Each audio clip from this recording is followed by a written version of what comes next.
GK. News मराठीमध्ये आपलं सर्वांचं स्वागत।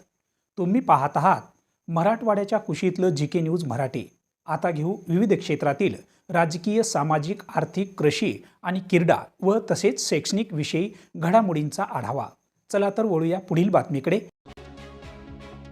मराठवाडा व विदर्भाच्या सीमेलगत खळखळून वाहणाऱ्या सहस्त्रकुंड धबधबा या प्रसिद्ध पर्यटन स्थळी अखेर पोलीस चौकी मंजूर करण्यात आली आहे।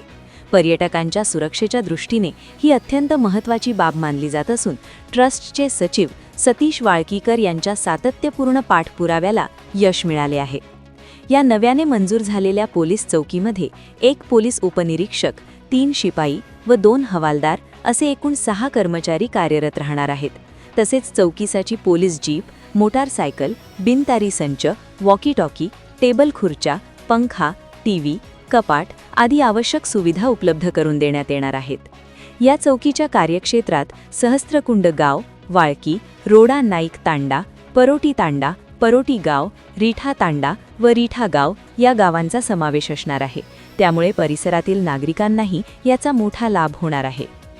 पर्यटकांची वाढती संख्या आणि सेल्फीच्या नादात किंवा धबधब्याच्या प्रवाहात अडकून घडणाऱ्या दुर्घटनांच्या पार्श्वभूमीवर येथे कायमस्वरूपी पोलीस यंत्रणा असावी अशी मागणी अनेक दिवसांपासून होत होती। यासाठी ट्रस्टचे सचिव सतीश वाळकीकर यांनी आमदार भीमराव केराम यांच्या माध्यमातून मुख्यमंत्र्यांचे सचिव श्रीकर परदेशी यांच्याकडे वारंवार पत्रव्यवहार करून आग्रही मागणी केली होती। या मागणीची दखल घेत संबंधित प्रशासनाने पोलीस विभागाला पत्र काढून सहस्त्रकुंड येथे पोलीस चौकी मंजूर केली आहे।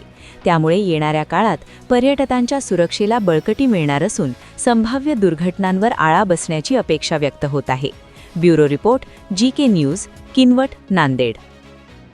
तुम्ही पाहत आहात महाराष्ट्राच्या कुशीतलं जी.के. न्यूज मराठी। सात जनतेची, भूमी महाराष्ट्राची।